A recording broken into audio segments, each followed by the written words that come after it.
0 to 60, Matt McChesney. I am the owner and operator of 60 Football Academy and 60 Equipment. Played at the University of Colorado from 2004, 6 years in the National Football League on both sides of the football. That was his dream to play for Colorado. And McChesney grew up in Colorado, always wanted to be a Buffalo, has had a great career. I'm Matt McChesney. This is 0 to 60. That is Coach Prime. We're at the University of Colorado. Brother, thank you so much.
What's happening? Happy Tuesday. Welcome to 0 to 60. I'm your host, Matt McChesney.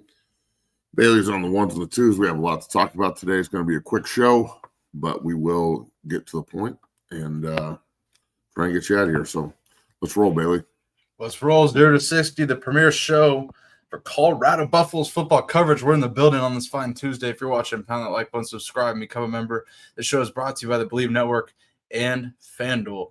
Matt, let's get into it here. We got all kinds of movement in college football here. We'll get to James Franklin getting hired by Virginia Tech, Lane Kiffin, whatever he's doing, staying or leaving to Florida, LSU, or wherever, as well as several disciplinary things in the NFL. But first, Matt, let's talk Colorado Buffaloes football here. Coach Prime had his press conference today, and he was asked several different things. First, I wanted to start with this. He was asked about Rick George stepping down and moving on, and this is what he had to say. Take a listen. Love Rick to life. I don't feel like I'm losing him because I feel like he's still going to be a part of the program. He didn't leave because of what's transpiring this year. It was already a plan in place that Rick was going to step away from his original post, but he's going to still help the program. I love him. I mean, I wouldn't be here without him, and we've talked extensively for a while about this decision that he's making. But I'm pretty sure we're going to be in good hands. They've already started the search, and they already started some wonderful things. So I'm pretty sure with what I know from the persons I'm in contact with here, they're going to make a great selection. So I don't doubt that by any means. Matt, your thoughts there and the search for Colorado's next athletic director? Well, I was of the mindset that we need to make sure that Coach Prime and him get along. I don't really feel like that anymore. I don't really care about that part. I just want production. I want the AD to come fundraise and produce, and I want him to understand how to manipulate the salary cap in order to get more NIL funding, because NIL funding and salary cap money are two different things. So we've got to find somebody that's experienced in that realm. And hopefully the administrators that are in charge of this are doing just that. Hopefully it's not just an old school AD search. We've got to get some like new blood in there that really, really understands the atmosphere that we're in. I've heard a lot of people talk about Matt Russell. I would be absolutely shocked if Matt Russell is the AD moving forward. Could be easily, but I just don't think they'll go that route.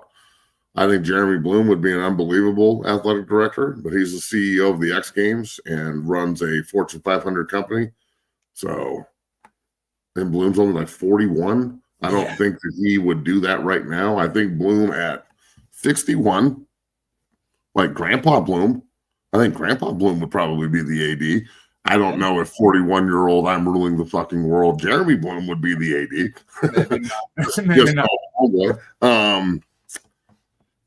I kind of hope they go outside the program a little bit, but I hope the guy that comes in understands the importance of the traditions of the program, because that's something I'm going to talk about today, and I'm just going to lay it out as bluntly as humanly possible. And this is the last time I'm going to talk about it, because no one seems to give a fuck, and I'm tired of beating a dead horse.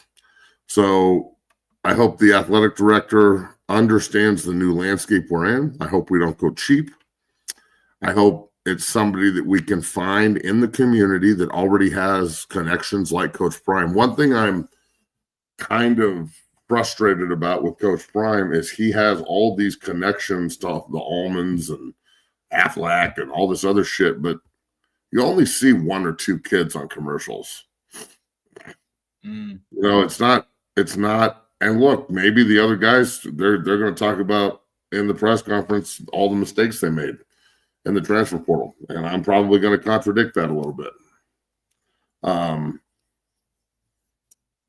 Maybe there's not enough kids to put up. Maybe there's not enough superstars we don't have any more Shedeurs and Travises, so we can't, Caden Salter's commercial really doesn't hold that much weight. You got to pull that shit once he gets benched. Pretty much the only guys whose commercial is going to run is Seton. So you got to find the quality of players to have a commercial in order to get a commercial. That's all part of it. It's bigger than just football as well. So hopefully the new AD can encompass all of the sports programs at CU and make sure that they're all elite. And I hope that it happens soon. So we'll see. We'll see. Rick George officially steps down, I believe, in July. So we'll find out about Colorado's AD search, but I do think it's a big determinant of their future in all aspects of athletics and the school itself. But Matt, you already brought it up. Let's continue reaction to Coach Prime's press conference. He talked about roster evaluations, and he made some comments on Champ Bailey on the show a few weeks ago. And we actually discussed those comments, and he was asked about them, and here's what he had to say. Down Mr. Champ Bailey, and I was watching that, and you told Champ that you missed at a few spots this year, which look, nobody bats 1,000. The thing about I'm sorry for stopping you, but I got to interject right there. I'm brutally honest with y'all, man. I tell y'all the truth. You can't get upset or attacked when I tell you the truth. I'm telling you the truth. That's what happens. That's what happens with everybody. Like, think about all these other teams that were supposed to do this. When they don't do this, you can't just. God's giving me something. I'm just trying to compute it and give it to you. I hadn't forgotten how to coach in a year.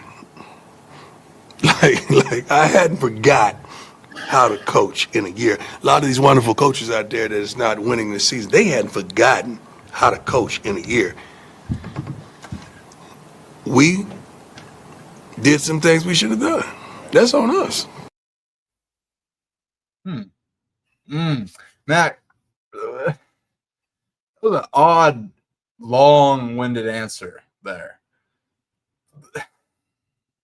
Yeah, I mean, he's right, but Matt, go ahead.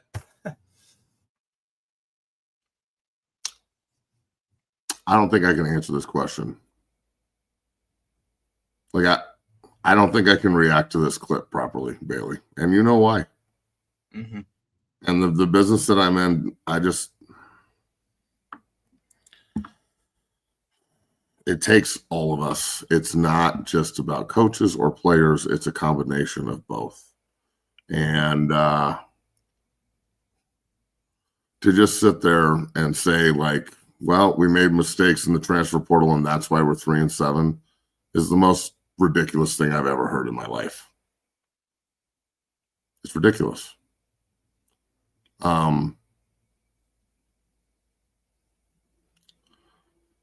It's a combination of talent, paying the wrong guys, talent acquisition, and development. And I think we can get talent. They recruit pretty well. I mean, in high school ranks, at least they do. When they choose to. Yeah. When they choose to. They got pretty good talent in the transfer portal from other places before last year. I'm going to sit here and say that I don't know if the talent was really that good or bad. The defensive line transfer portal talent was pretty shitty, but other than that, I think the offensive line guys were pretty good. The receivers they brought in, Sincere's not bad. Mm-hmm. You know, I like Atkins at tight end. I liked Salter for the backup role. I wanted Juju to start from day one, but I think if they would have acclimated the program around Salter a little bit more and built the offense around him instead of having him run whatever it is they're running. Because watching the All-22 is so much more revealing than the side view. Like this team offensively is the most undisciplined shit show I've ever seen. They don't know how to run zone. They can't run inside zone. They don't know their rules. They don't know how to double team. The pass protections are a disaster. I don't know what they're teaching the quarterbacks. Like I want Juju to be successful, but it requires the offensive line and the offensive line coaches to understand how to protect. And I don't understand their scheme. I don't understand how they're sorting, how they're sliding, how they're squeeze gapping. It's all backwards to what I've been taught my entire life. That's why it looked so bad. And I don't understand it when I'm watching it on the TV. I'm like, what the hell is going on? Well, that's why. I think blaming it all on the kids is a cop-out. And this is why I don't think they're really going to reshuffle the coaches that much. And they're going to find 2 or 3 scapegoats and pin it on them. But Warren and Marshall and all of his buddies will be fine. And they'll just keep the party going in the way that they're going. And that's that. And if you want to think I'm a hater, I don't really care anymore. I don't give a fuck. I am tired of this shit. And I think it's fixable. And I think it requires work to fix, and I don't think we want to work that hard to fix it. We don't want to leave the castle to recruit. We don't want to hit the road. I saw Kirby Smart at a fucking high school in L.A. a day after he beat Texas.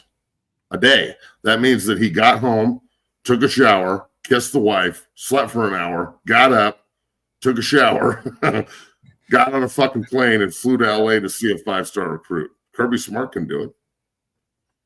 And I understand Kirby Smart's not Deion Sanders, but let's be real, Deion Sanders ain't Kirby Smart either. Mm-hmm. That's true. So it goes both ways. Kirby Smart's not the DB that Deion Sanders was, but Deion Sanders isn't the coach that Kirby Smart is. So that shit goes both ways, now don't it? So I understand this is going to enrage the prime sexuals. I don't really give a shit about you anymore. We're not on the same team. I don't recognize my college football team anymore. From a traditional standpoint, the fact that they have not even heard the fight song, this group hasn't heard the fight song one time, not even heard it. We haven't talked about it. They haven't heard it. So essentially, this is what I need everybody to understand this. That tradition that's been around for 20 years or some shit, that every CU Buff is saying since when we win, every coach. And you saw the emotion, even in Brian Cabral, who's still on the football staff and is an advisor. And his wife is in the hospital right now battling. I don't hear them saying anything to pray for Brian Cabral in the press conferences, and his wife, a guy who's been associated up there since 1985 or before, excuse me. He was an 85 Bear. You saw the emotion in his face. So essentially that tradition and others die with Coach Prime. So everybody that's there now doesn't get to experience it. And it's about the kids. Remember that. It's about the players, not the coaches. The coaches aren't involved in this. Coach Barnett went to Missouri. Coach Wilson went to Oklahoma. Right? Like those are the guys I played for. They didn't go to CU. The players go to CU. That's what the fight song is about. So that tradition's dead now. You okay? Is everyone okay with that? All the ex-players, you okay with that? You're just going to sit back and let me do all the talking and all the bullshit and have everybody pile on me while I'm fighting for this and everybody behind the fucking doors and everybody's texting me and telling me I'm right, but none of you say anything publicly and none of you come to my defense on Twitter and none of you come and talk to Coach Prime about it? Nobody. No one. So apparently it's not as important to all of you as it is to me, which is really, really, really, really, it's unfortunate.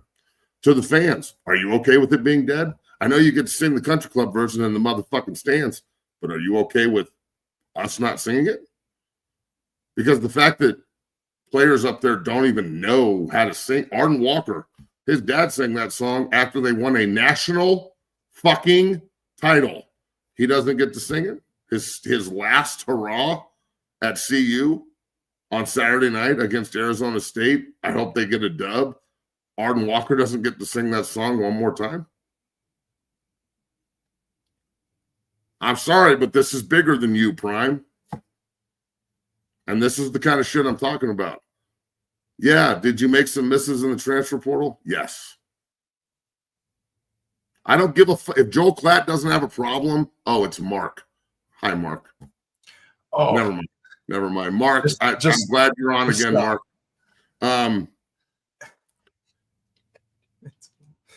Look, if they made personnel decisions that were wrong, yeah, sometimes you draft your Marcus Russell. That's true. But if you don't develop the kids and you don't teach them shit, what do you expect to happen? Because you can't tell me this team looks like they're smart. And instead of like talking about it openly, it's sensitivity hour in Colorado Buffalo land. The coaches get sensitive and clam up. The recruiting guys get sensitive and clam up. Everybody does like these ambiguous shots online rather than just going after the people they want. Not me. Yeah. I'm Matt McChesney. I stand behind everything I fucking say every time I say it. You may not like me, but I don't know how many. I've gotten so much support online and just people walking up to me. They'll be like, oh, I didn't really like you, but you sure are correct. So maybe something's working. I'm not saying people don't care about the fight song and there's not support. I'm challenging the ex-players who say it's important to fucking say something and get on my side. This is important to me, and it was important to y'all. And it's important to the kids. And when I hear I've never even heard it before, other than when the band plays it, it makes me fucking sick. So if you're all okay with it dying, then I guess I'll shut the fuck up. And we won't have a fight song anymore because Coach Prime came to see you. But again, I will reiterate this. If Coach Prime and his minions up there decide ever to embrace the past at CU, which is not just from 2006 to 2021, that's a pretty short period in CU history, actually, and one we'd like to forget. The Pac-12 was a disaster. But before that, pretty good. He saw what it could be last year. If he would just embrace all of it and bring it all together, it would be what's missing from his football team. He talks about playing for each other and having pride in who they are, but all they care about is the name on the back of their jersey. They don't give a shit about the one on the front, and I'm tired of it. I'm tired. I don't care if you're a Hall of Famer. I don't care if you played at Florida State, Miami, played for the fucking Cowboys. You got rings. I don't give a shit. I don't care. I'm not wrong about this, and I'm not doing this in a vindictive way coming at people. I'm not throwing people under the bus. I'm saying this is not acceptable, and this is the last time I'm talking about it. So apparently that tradition is dead. I hope everybody's okay with it because I ain't. And I'm starting to not recognize my university anymore, bro, and it's concerning. That's all. That's all. So full circle, acting like this is the player's fault is not entirely true. It's just not. To say we made mistakes in the portal and that's why we're 3-7, there's no way they actually believe that. And if they do, we have a much bigger problem. Yeah, I agree. Bailey, let me ask you this and everyone in the chat. Do you think that is going to attract the elite players. Do you think 3-7 and then blaming it on the players publicly and acting like they're just you think all these players don't know each other and they all don't talk? You don't think they're talking? You don't think they're talking right now in their own locker room? Please, bro. Are you kidding Exactly, me? dog. And the portals are in pockets. So it doesn't take long for all of this to hit the web and for everybody to see everything and talk. And the kids are going to tell each other their truth, maybe not the truth. And the coaches are going to say their truth, maybe not the truth. And this turns into a players against the coaches thing. And if that's the way look, that can be the way it is in the NFL. We can have player against coach in the NFL. I will put up a lot. I'll put up with a lot of bullshit from a coach, and I'll deal with a shitty coach. Fuck it. I don't care because I'm getting paid. And this is my fucking job, and I got a family at home and shit, like all these guys do. And I'm getting motherfucking paid. And I'm not getting small potato NIL money and fucking 200 grand like it's fucking big time. That shit ain't shit. That's fucking small potatoes in this game. So the NFL, I'll put up with a shitty coach and a guy who doesn't know anything. And in fact, I expect my coach not to know shit in the NFL. I had Rick Dennis as an offensive line coach with the Broncos. He played fucking linebacker. You know what he taught me about offensive line play? This is what he taught me about offensive line play. Fucking nothing. Nothing. He said he made sure I was lined up correctly. He used to like try and correct me in meetings, and I'd be like, "Yeah, I got it, Rico," and he'd be like, "Cool. You don't need to fucking talk to me. I'll figure it out. I'll ask Chris Cooper or Clady or Ryan Harris." When I was with the Jets, I had Bill Callahan for a short time. That was incredible. But I also had Alan Faneca. I had Nick Mangold and Brick and Meat and just badass vets that helped. You know what I'm saying? When I went to Miami, not so much. Yeah. And that was just an interesting situation to say. Right. I figured that was I think that it's if you want to treat everybody like you're in the NFL, okay, that's fine. But college football is a like relationship game. It's not just show up because they can't cut you. Yeah. So if you make a bad decision as a coach or a player, you're stuck there all year, and they got to just keep looking at you, and you got to keep looking at them, and it's like you're stuck in a room with a person you hate. That sounds terrible. So I don't know how they're going to like change their evaluation process, because if I'm a kid in the transfer portal and I'm a good player, I don't want to go. I'm not trying to spend my graduate year rebuilding CU. I'm trying to go somewhere and play and go to the league. And I'm just going to say this, and I'll be the first one too. And people might call me crazy, and I hope he stays here. But if I'm Jordan Seaton, I'm trying to go first pick, first round, like play for a national title and be in the playoff and have that shine on my career, right? Right? Yeah. The coach and the talent representative, the talent, yeah, whatever. Representer, yeah. Representative, thanks, English. In me would tell Jordan Seaton that we need to explore opportunities. If anything, just to have leverage on Colorado to get, this is his last year. He's not playing college football after this year. He's going to the fucking league. So if I'm his talent representation, I'm saying, oh, you want him? So does everybody else. Pony up. There ain't no hometown discounts. We're in the NFL. Oh, timeout. There'd be a hometown discount, in my opinion, if we were actually playing college football. And if he was part of the Buffalo family. But he's not. This is the National Football League in Boulder. So you don't get a hometown discount. You pay premium. You would want Shedeur to get premium, right? Do you want Shedeur to take a hometown discount?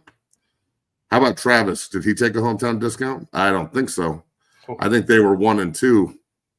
So why is it wrong if Jordan Seaton demands $10 million? Why? Because he can. And if he doesn't, he's being told by his representation wrong, and they're kissing Deion's ass to keep him their sheep. because that's the number that he would demand, somewhere around there. And if you don't think that's real, you don't know shit.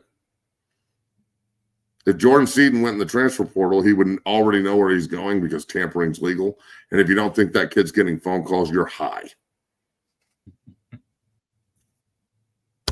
So I think this is a real slippery slope, blaming it on the fucking players, especially knowing the shit I know. And I've gotten it from like 30 different sources. Parents calling me, you wouldn't believe. And I'm trying so hard not to just spew everything. But I think it's a mixture of both. So much of this is contingent on the goddamn coaches doing their jobs. And I am questioning how they do the job. That's all. Damn. Truth bombs, man. And I'm not happy about it, and I think it's dumb as fuck. And I wish we could all figure out a way to work together and like make this all work. And it is fixable. You got to shelf ego in order to fix it. And again, I'm going to reiterate, if everybody's just okay with traditions that have been around for 120 years fucking dying, then it's dead. That's the last time I'm going to talk about it. I'll do with what all you guys want to do. Fuck the fight song. You happy? Play some Tupac. Fuck it. Truth bombs, Matt. That's true. Tradition matters. That's what I'll leave it at. Let's move forward, Matt. We got a lot to discuss in little time here, but thumbnail says it. It's Shedeur time in Cleveland. Shedeur Sanders will make his first official start this Sunday against the Raiders. Dylan Gabriel dealing with the concussion protocol after suffering concussion on Sunday. Matt, what are your expectations for Shedeur's first start? I really think he'll carve up that Raiders defense based on what we watched last night on Monday Night Football here. But Matt, what do you got to say? Before I talk about Shedeur, the last game I ever played, I sat in my pads for like 90 minutes. And I knew I was going to the NFL. And I cried like a bitch, and I didn't want to take them off. Because I didn't want to go there to get a check. I wanted to go there to beat Nebraska's ass and leave a legacy. Mm-hmm. So I really love that place like it's a child. I grew up loving it. I still love it. So yeah, this hurts. This isn't cool. I don't think it's if you want to make fun of me and fuck with me about it, then you don't get it, bro. And you ain't gonna do that shit to my face because I'll break your fucking neck. So everybody just understand, if you have something that's important to you and then it's just ripped up in front of you and acted like it doesn't mean shit. But here's my question. So Coach Prime, say he leaves in 3 years and they haven't sang the fight song in an entire recruiting cycle, 4-year recruiting cycle. The only reason it's all these kids even knew beforehand was because it's been passed down literally from player to player to player to player forever. And now they don't even know the fucking words. So again, if that's okay with you, then I guess you're not really a Colorado fan, and I know where you stand. Shedeur Sanders. I'm glad he's getting a start. The Raiders are fucking terrible. I mean, they are god awful. I feel bad for Max Crosby, but he wanted to stay there. So, bro, reap what you sow. I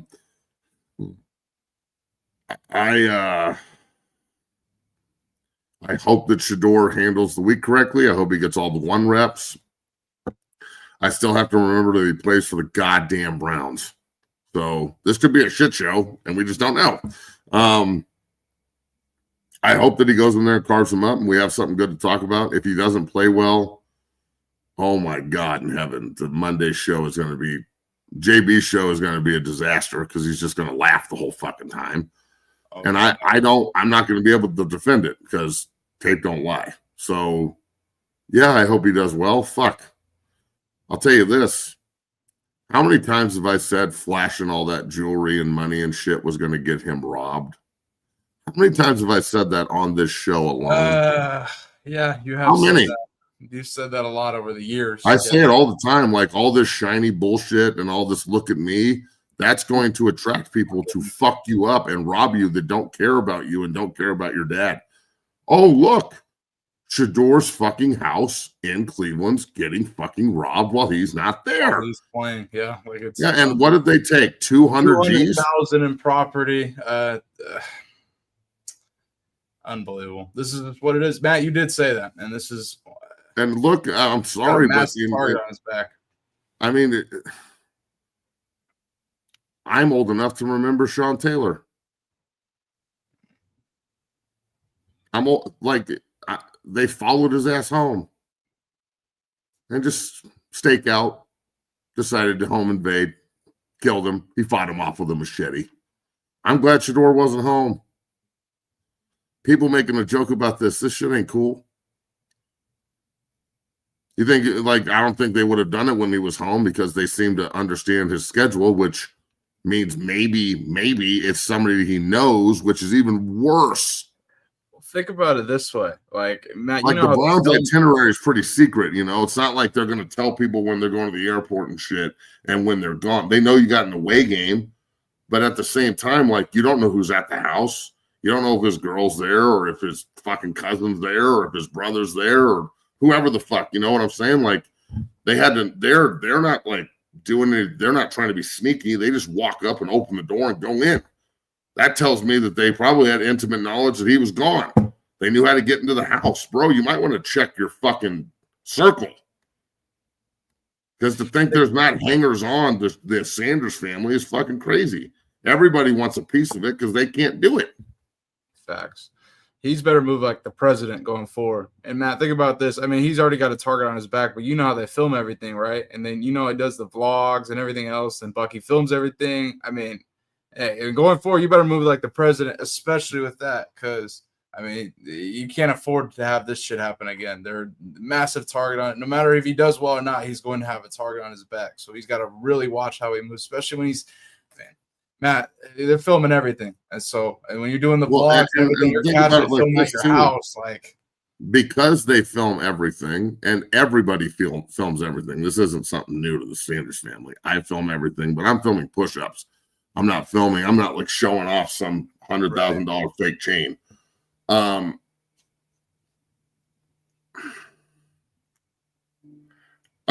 I'm a criminal, a college football team is the first place I'm going. Well, everybody's wearing a fucking chain now and like thinks that they're rich and shit. Period. I'm going after athletes immediately because there's some real fucking gangsters out there, and this isn't some fake shit. There's some real gangsters out there that will fucking kill you and take your shit and go home and eat fucking Lucky Charms and watch Sports Center and bang the wife and go to sleep. Don't get it twisted. The same way that you just go throw a football around and act and, you know, and play quarterback and all this shit, they're not playing gangster. So I'm telling you, I say this to literally every kid I sign up. You understand social media is all fake bullshit, right? Nobody actually has that kind of money, and they don't put it online if they do. No one puts their jewelry online unless they want to get fucking robbed. None of the bitches actually look like that. It's all fucking AI or filters or some shit. It's just a bunch of shit that's not attainable that you think is. It's a lie.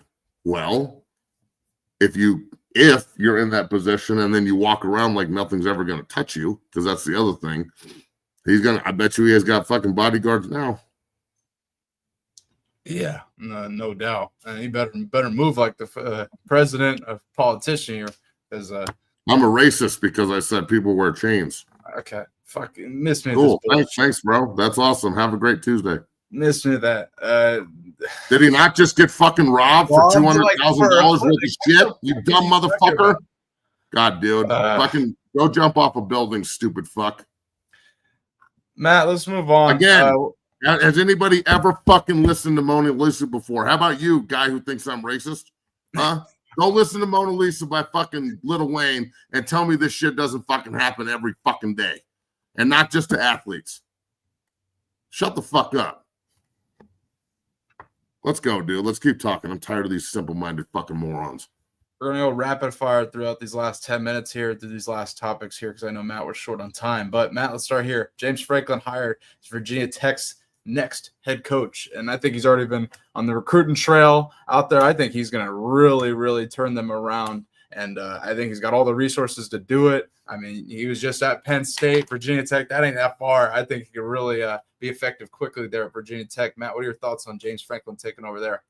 So if I'm James Franklin and tampering's legal, I am purging the fuck out of Penn State's roster right now. That's what I'm saying. They're right there. I'm not even necessarily I'm not going to go recruit afterwards. First of all, I'm going to sit down in my new office and go, okay, who do I want to keep from this staff from Virginia Tech, because they're going to have intimate knowledge of the players. What players do I want to keep? I got one more game to evaluate. I can just sit here and CEO this bitch until I'm actually the coach. And then I bring my guys in and I go, okay, that portal window's about to open. Who did we take to Penn State that really loves us and hated that I got fired? This guy, this guy, this guy, this guy, this guy, this guy, and this guy. Awesome. Go get them. And they're going to want to come because they went to Penn State for him. Yeah, that's true. His players. You know what I'm saying? Like, and he was Mr. Penn State, and he embodied everything about that place that was awesome and played in the traditions and brought his own shit with him and morphed it all together, and it worked until it didn't. The expectations are not going to be the same at Virginia Tech, but I'll tell you this, if you don't think you can win there, you don't know shit about college football. So that place is awesome. The pregame is one of the coolest things I've ever seen in my entire life as a metalhead. I think that he's going to do really, really, really well there. You give this guy 2 years, I think Virginia Tech's in the ACC title game in 3. I mean, that answers. I would not doubt it at all. I think he's got a better opportunity to turn Virginia Tech around than Belichick has at UNC. Damn. I just think it's easy. I think it's easy to win there if you have the right philosophy and coach, like Beamer. He knew what he was. Sure. He wasn't jumping to other jobs. He had a way to recruit guys. He brought in a bunch of kids from that area, fucking Mike Vicks from Newport News. You know, like there's so many players in that area of the country. So fucking many, bro. So many guys in that area. And they need to lock that down and quit letting teams go into that area to steal players. Very similar to what, in my opinion, what's going on in Colorado. If you let everyone leave, your hometown team's going to suck. Well, they've let people leave that area for a long time, and they've really sucked.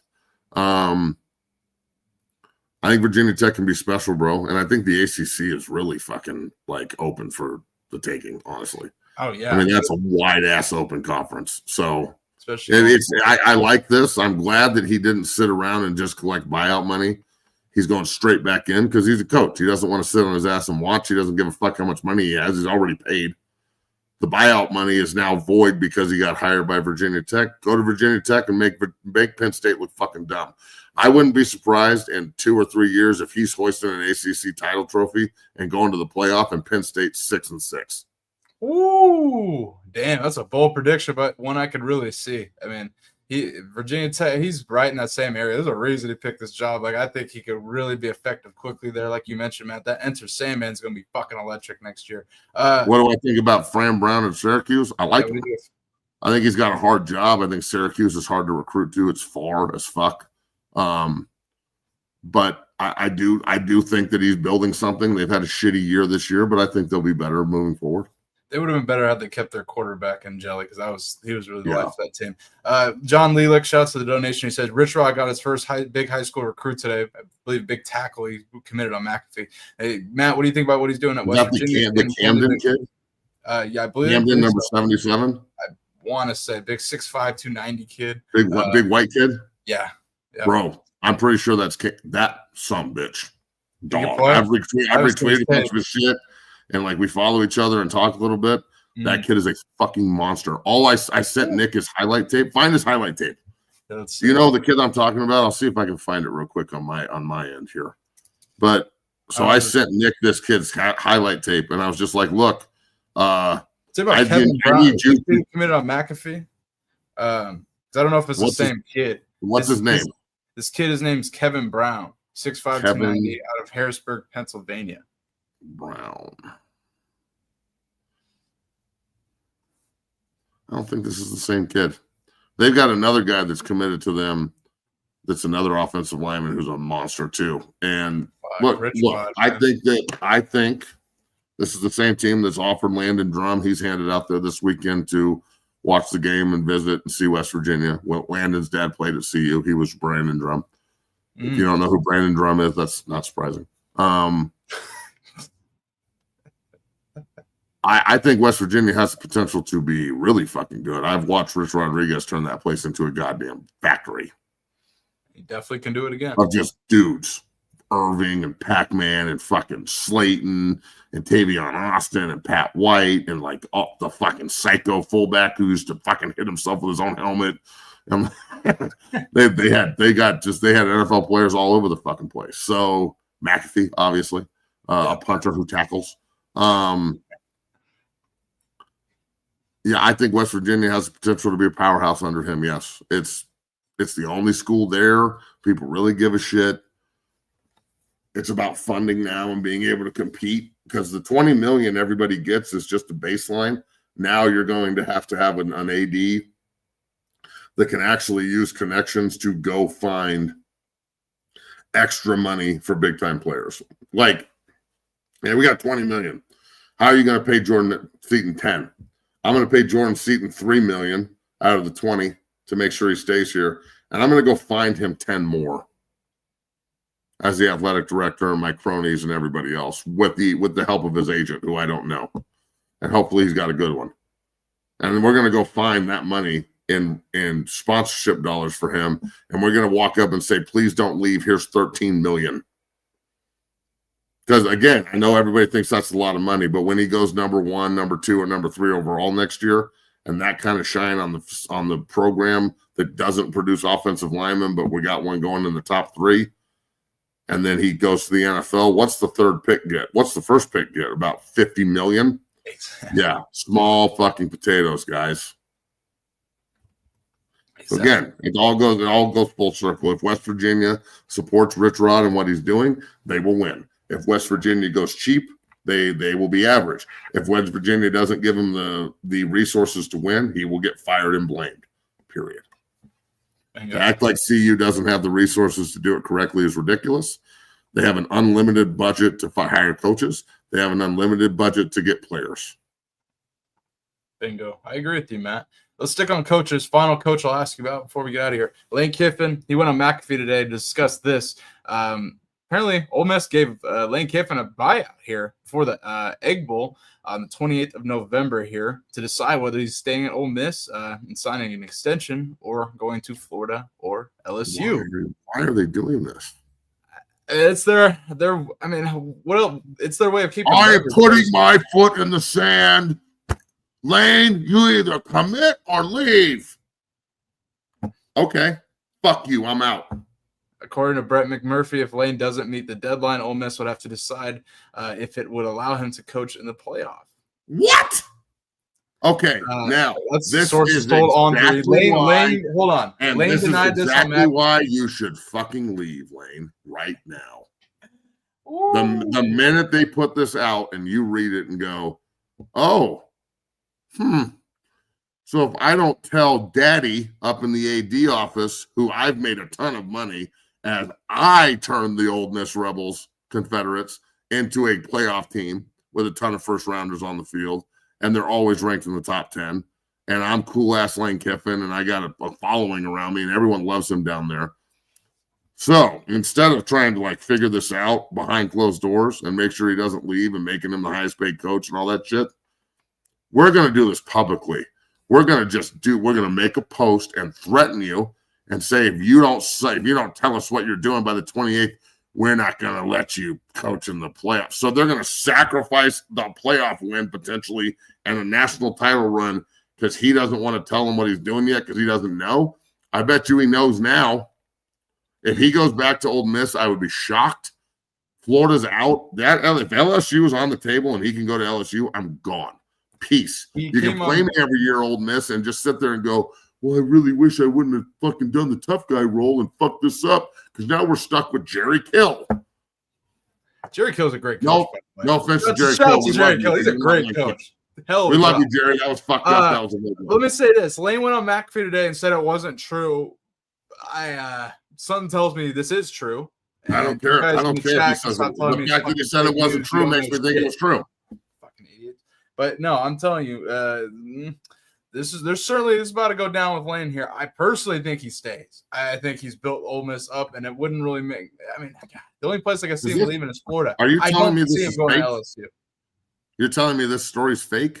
No, it's not fucking fake. It's real. Well, Lane came out. Talking about? Yeah, exactly. So they're saying that because Lane denied it. That's why Lane came out at McAfee and denied it. Well, yeah, I mean, I would deny it too, but exactly, it's still exactly. true. Thank you. Fuck. Yeah, I wouldn't be on there like, oh yeah, true, and then the fucking shitstorm hits even harder. No, just deny it. No, it's true, and then go deal with it.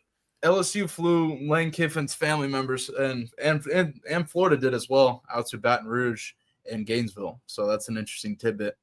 His family members and him, or just his family? Just members of Kiffin's family. Okay. Look, I think Ole Miss is the Penn State of the Big Ten. They're never going to win shit. LSU is a national championship contender every year if you do it right. Mm. He goes to LSU, and he's the kind of coach that fits in with that culture down there, which he is. He's Mr. South these days. He can recruit like a motherfucker. The offense there will explode because this is what he does. I personally, before this shit, I would say stay at Ole Miss because I'm a loyal guy, and you built something. Why leave? I agree. But now, I'm saying fuck Ole Miss. I'm out. You don't want me to fucking be the coach? You're going to threaten me publicly and act like you can just get anybody to do this job? Okay, go get somebody else to do it. I'm going to go to LSU. And by the way, Ole Miss and LSU play each other every fucking year. So have fun with this. Have fun watching Lane turn into this is the thing. Lane Kiffin's young as fuck in retrospectively considering coaches. So he's got another, 30 years on the sideline before he retires and as one of the best college coaches ever, probably. Yeah. Yeah, bro, I'd try and lock that down and keep him in fucking Mississippi. But keep in mind, the literacy rate down there is 2%. So some of these people don't even know what's going on. They can't read. So yeah, well, look, dog, and another thing is I don't know how anybody plays for that fucking school because you run out after a Confederate soldier. So hey, black guys, how exactly do you get fucking when you walk into the facility and they're like the Ole Miss Rebels and they're like, I can't wait to reflect. You know what? We should get rid of the Seminole name and the Redskins and the Chiefs and the Indians. But the Ole Miss Rebs, they're not talking about those rebels, are they? No. They're just talking about the rebel attitude in the United States. That's what it is. Oh, okay, I got you. Nope, it's the Ole Miss motherfucking Confederates. Oh, my God. He is not a Yankee, dummy. Come on, Waterhead. There's no way they're going to put a Yankee on the field in Mississippi. I'm not getting it. This is a stupid tangent. You want to talk about this? Why don't you want to talk about this? No one ever wants to talk about this. Let's get your prediction right now. Is he staying or leaving? And if he leaves, where does he go? He's out. Where does he go? LSU or Florida? You think LSU? Yeah. And I know Lane's not from the South, but he's been just there for so long at all the different schools that he understands the culture and the recruiting and what it takes and the tradition and all that shit. And that's what it is. So Walter Sobchak. Yes, 2,000 years of beautiful tradition from Moses to Sandy Koufax. You're fucking right. I'm living in the past. I see Lane going to either staying or going to Florida. I just don't see the LSU thing being in the picture. I think LSU is going to have a couple hard years. I wouldn't leave because Lane's he likes Florida. He's got properties in Florida. I think he's a Florida guy, and if he ever leaves, he'd go there. Personally, I think LSU is going to be set back a couple of years. I think the shit show after the Jeff Landry thing is going to cause them to struggle for a year or two and have to rebuild in a sense. I wouldn't be going to fucking Florida. I think Lane could really win at Florida quick if he did that. But I mean, he's already winning at Ole Miss. True, but like you mentioned, there could be a ceiling there. But also, part of me wants him to break that mold, break the fucking. Yeah, but okay, so let's say he wins the national title. How dumb is the fucking AD going to sound? I mean, So wouldn't he look like a smart? Wouldn't it be smart because he's keeping you want Lane at your school, right? Especially but you don't threaten him with this. You don't threaten him with this. But Lane's the one who's stopping and doing this. Lane's the one who shopped around before. He left Tennessee in the middle of the fucking night. So I'm just wait, hold on. There's a difference between shopping yourself and being shopped. He's not reaching out to them. Okay. So I love the show and everything, but let's say like Fox Sports calls and they're like, hey, unfortunately, we want to take you and not Bailey. And I'm going to be like, Bailey, love you. Peace. That wasn't me shopping. That's life. That was somebody calling me. If someone calls you and they're like, we love what you do and we want you to come to this show full time and we're going to pay you $250,000 a year to be a fucking producer and a guy that does all this shit, you're going to look at me and go, yo, dog, I love you and everything, but I'm out and I'm going to be like, high five. So, Lane Kiffin isn't out there shopping himself. Lane Kiffin is a commodity. It's like I tell my sons, okay? I tell my sons this all the time. When it comes to women, are you the commodity or do you chase? And I'm the commodity. You're fucking right, you are. We don't chase shit. You ain't chasing nothing. Same thing. Lane doesn't have to chase. He has to sit there and wait for offers and then make the best choice. I don't want a thirsty coach. I don't want anybody thirsty, dog. That doesn't lead to good decision making. That leads to panic decision making. That's just my opinion. We'll see where Lane Kiffin ends up. I think this is only going to start heating up. But Matt, we'll be back on Thursday to really preview Colorado versus Arizona State as rumors around Sam Leavitt's future at Arizona and Tempe is in the air here. I don't know if you've seen this, Matt. Potentially entering the portal here, they're saying his return to the program in 26 is doubtful. We saw his, I believe, brother come out and deny the report, but if you look at it, he kind of confirms it, so I don't know if that's denying it or whatever. What is your take on all of this? And I don't think, by the way, Ken Dillingham, I don't think he ever leaves Arizona State. I'd be shocked. He's not leaving. That's his alma mater. He loves that place. Yep. I'm meeting with Kenny and Sage on Friday, so that'll be cool. Nice. Well, they recruit the shit out of this place, and Arizona State's done that for like 12 years. They've always been really responsive. They know there's players here. O-line coach, great O-line too. I think Leavitt's a hell of a player, and unfortunately, people need to understand this is how you leverage opportunity.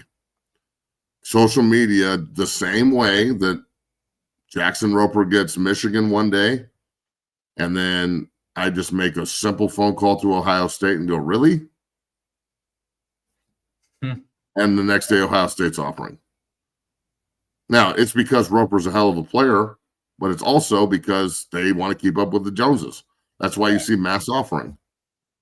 A kid gets offered, and then he gets 12 offers in 2 days. You think those other 11 teams really evaluated him? No. They just saw that BYU offered him, and they're like, fuck that. Exactly. So it's one of the reasons why Colorado State's been so cowardly in offering people in the past. No longer. Jay Norvell leaves. They start offering kids. Dakota Rich gets an opportunity. The Ralston Valley quarterback commits. They got guys getting offered all over the place. They just offered another kid at Valor. Like, fuck, finally. There's a ton of talent here. Why are you letting it leave? You want to play it at Boise? Shalen Depot looked like he was real fun to play against. Fuck. So,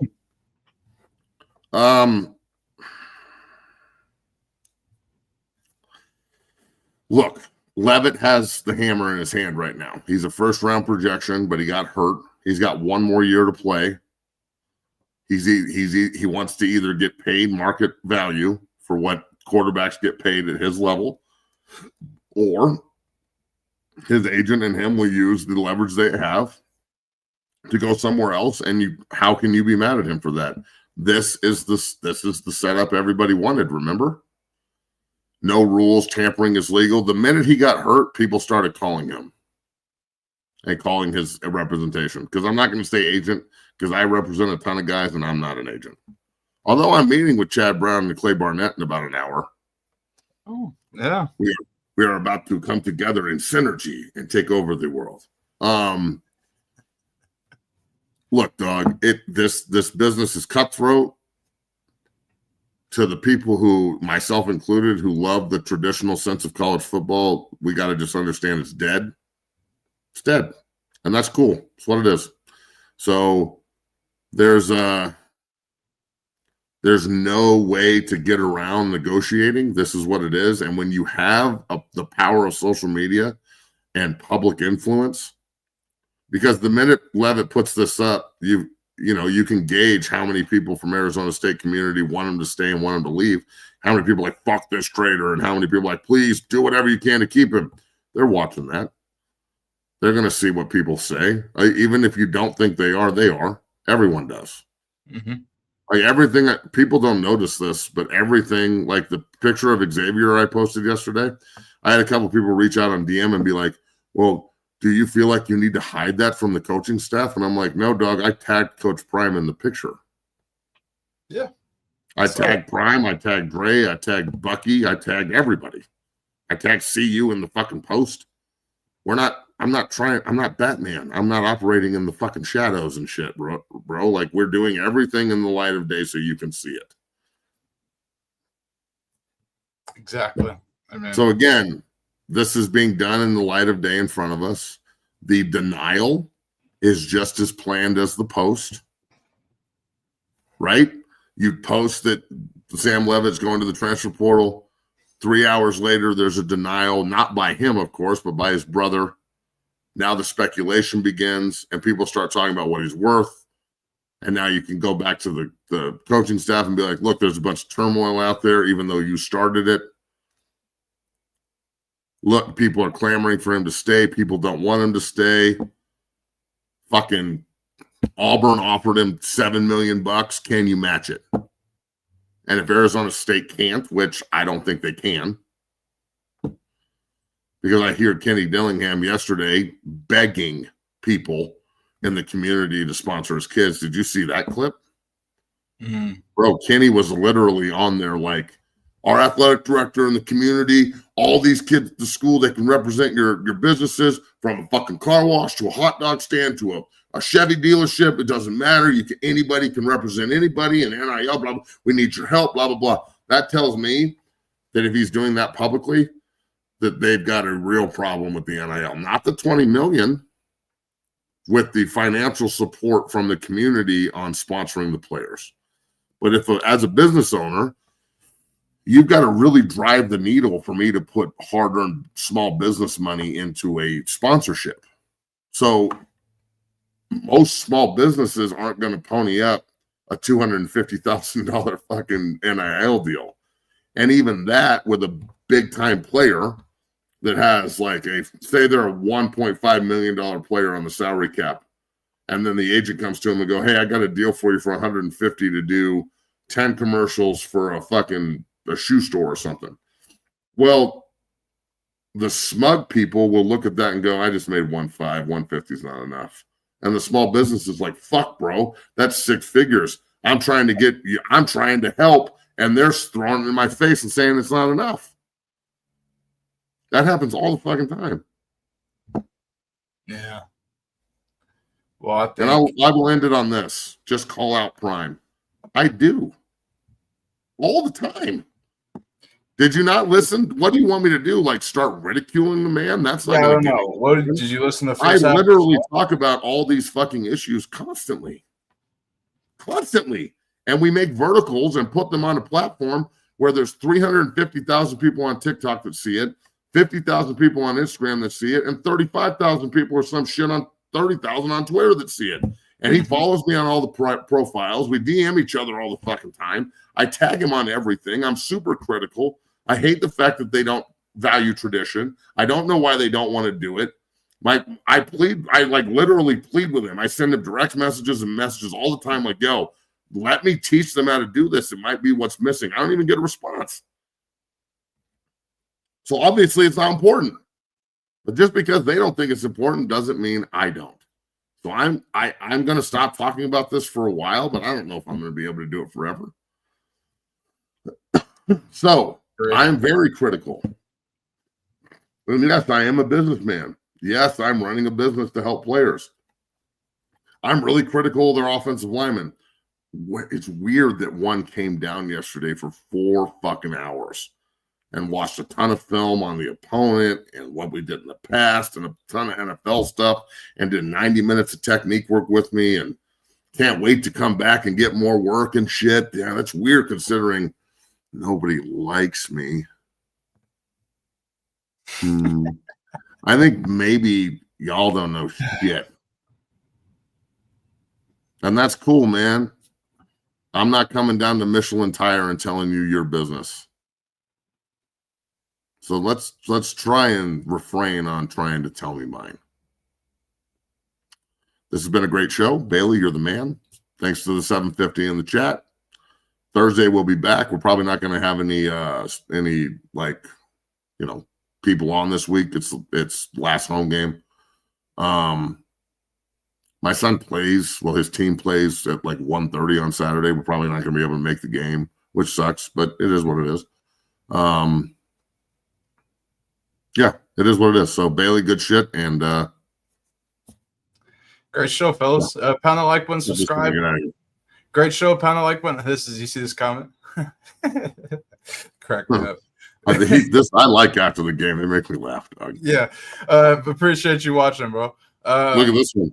Matt, what's your response to that? You watched it more than I have, but we both have. Questionable. Really bad. Yeah, that's the real. Really bad. Sure. Like so bad that I don't know what they're running. I don't know how to teach off of it. It's bad. It's bad. It's bad. And look, I didn't realize it was this bad. And Buffton Prime gets a ton of shit for saying it's been this bad, and he's been watching all 22 the whole time. And I stand behind that cat 100%. I don't care if he likes CU or doesn't. He's right. He's watching shit on all 22 where you're like, holy fuck, this is terrible. And then I'm watching shit on all 22 and I'm like, holy God in heaven, what is happening here? Yeah, you go to the trench. Why are we not sliding to a nickel? What's this pass protection? What is this run game formation? How are we supposed to run into this? Just everyone's reach blocking? Just run them to the sideline. Like it's fixable. That's the thing. Will they fix it? I don't know. I have absolutely zero faith that they're going to actually look at themselves in the mirror as coaches and admit fault and say that they were wrong and bring in people that may know more yet have less of a resume. So apparently all you got to do on that coaching staff, like the fact that Andre Gerard is in the fucking box and he's not on the field with the players trying to fix these problems, and you're not leaning on him in the run game, and Gunner is the first word in the offensive line room, is fucking egregious. It's egregious. You put me in an offensive line room and I got to learn from Gunner or Dre. What? This isn't a conversation. Matt, we'll discuss that tomorrow. I believe Gunner on paper is the run game coordinator, by the way. Yeah, what the fuck? Why do they run 12 personnel? They don't run 12 personnel. 12 personnel is 1 back, 2 tight ends. They never run this shit. That's why they can't sizzle block. That's why they don't run fucking bootleg. That's why they don't run trap. That's why they don't run wham. That's why they can't double team anybody at the point of contact. If you want to run 1 back offense, that's fine. But you have to run 12 personnel and then split it 2 by 2, create levels in 3 by 1, attack space, use the other tight end as a fucking lead blocker and a fullback. It allows you to double team the backside and climb to the second level and kick out the other defensive end, whether you're flash setting or advancing to the second level immediately. It definitely allows you to double team the 3 technique, especially on the backside if they line up in under, which we get a ton of underfronts against us because people know that we can shut down the play action with the front side and then rush the passer with the backside, and we slide away from the from the most dangerous defender all the fucking time because Colorado doesn't slide to a slot. They never slide to a stack slot. They want that face pressure on the quarterback and him to just throw it. So they're sliding away, and they're still getting beat. So, yeah, bro, I think they should run the fuck out of 12 personnel. In fact, I think they should be running 13 personnel like a motherfucker. But again, I don't get it. And I'm not going to say that I know everything about football because I don't, but I know a lot. And I know that shit isn't working. Trying to run the fucking ball out of 11 personnel consistently is really, really, really, really hard, bro. It's oh God, you ain't gonna be able to live off it, and it's not sustainable. And Matt, I don't know the DBs and shit like T-Cal, but I can tell you in the trenches, what you told me is fucking alarming. So we can definitely do an all 22 they're breakdown coming off. Sorting on 5-0 calls. Yeah, that's Bailey. They're sort blocking on fucking 5-0. But why? Why? They have 3-0 line. I don't know. I don't know. When I go back to the gym today, I'm actually gonna sit down with Chad because he's coming to the gym, and I'm gonna try show him what I'm talking about. So in the Utah game, they go 5 down. Okay. And there's a corner here, safety here, in the defensive end. There's 2 receivers. Mm-hmm. Well, there's no walk, there's no nickel, it's just one corner and no top safety. So you got to know that the defensive end is going to drop. And then on the front side, they're stacked. The big white boy nickel that ate us alive is stacked. Right. There's 4 defenders for 3 receivers. They're in 3x2 empty. We have 5 linemen to 5 defensive linemen. So it's 5-0, right? Okay. Mm-hmm. The minute this guy drops, and it's super apparent, and it should have been known before he even did it. So the guy over Seaton drops. Seaton just stands there because he hasn't been taught to play back. Everybody else pinches. The 3 technique here goes to Seaton. The nose goes to the guard, Xavier. The other 3 technique goes. The 5 technique pinches, and 15 comes off the edge. And 12, the middle linebacker who's 10 yards off runs over to the 3x1 side because it's 4 for 3, right? Yep. Right. So the trips are covered. He's trying to throw backside into the dropper, but he's confused because he hasn't seen it because they didn't go over it in practice because they practice against themselves in the bye week and not get ready for the other team. Have fun with that shit on Saturday night. And then all hell breaks loose because the guard, the right tackle, the right guard, and the center are now, understand this. This is some technical shit. They are sorting to 12, the middle linebacker. You don't sort in 5-0 ever. No, you can't. If this guy drops, we just turn back and pick up 15. You have to honor stacks. It's telling you what's about to fucking happen. Now, can they bait you? Yes. But usually when they bait you, it's like West Virginia and there's just a guy fucking standing there. I wonder why he's there. Look, if you don't teach it and you don't rep it and you don't walk through it and you don't do it in practice and then you don't do it in the bye week and then you don't do it in the practice leading up and you don't have any fucking breakdowns on what they do or how they do it, you're going to get fucked up in the game. I don't care how good your players are. Facts, 100%. Well, I mean, we'll leave it on that. That's the time will tell. Will Colorado adjust, and will things change, Matt? Interesting. But I'm the fucking bad guy for pointing out shit that's fixable. You know what the problem is? We won't fix it because it can be fixed. It's like it's so easy to fix, dog. Yeah. These problems they have really good players up front that have been a lot of different places. They're smart kids. They can handle it. The run game coordinator, that's laughable. And whoever's doing the pass protections and putting them in deserves to be fired. And I don't give a fuck if you don't like it. Again, I'm not playing the sensitivity. Everybody gets a job because you're Coach Prime's crony guy here anymore. I'm over it. And if I'm not a good buff anymore and I'm a piece of shit, cool, man. Then the Buffalo Civil War can commence and I know what side I'm on. Man, what an electric Tuesday show. If you're watching, pound that like button, subscribe, become a member of the Dungeon family here at 0 to 60, the premier show for Colorado Buffaloes football coverage, brought to you by the Believe Network and FanDuel. We will be back on Thursday at 3 p.m. Eastern, 1 p.m. Mountain Time to break down all Colorado Buffaloes football news and preview Colorado versus Arizona State. Massive matchup in Folsom Field this weekend. Matt, any closing thoughts before we get out of here? I'm sensitive. All right, I gotta just try to start shit. Fucking idiot. Matt, look, this is the problem. Gunner is the only one on the line that's been there since day one. Sweet. So that we should just keep him around because he's been there the whole time. That sounds awesome. He's been with Princess Jackson. I tell you that, man. Lots in the air for Colorado. Time will tell. But Matt, I can't wait to break it all down Thursday. And good luck with Chad Brown later. Any closing thoughts, Matt? Anything else? Nope. Have a good day. Have a great day, folks. Appreciate you watching. Peace.